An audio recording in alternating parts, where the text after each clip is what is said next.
Today we talk about how can you fix this problem or know how you can do that on your HiTv app. So all you have to do, so you just click here on settings, click on it here.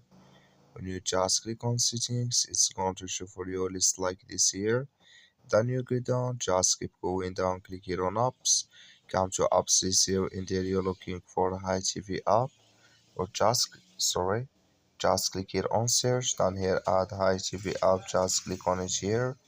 So then it's going to take you to this list. Click on first stop, then you click on OK.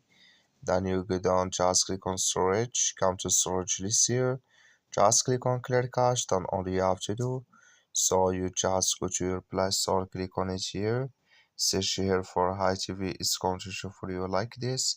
You will find here update, click on it, then it's going to work with you. That's all you have to do. Thank you for watching. Don't forget to support us by liking, subscribe.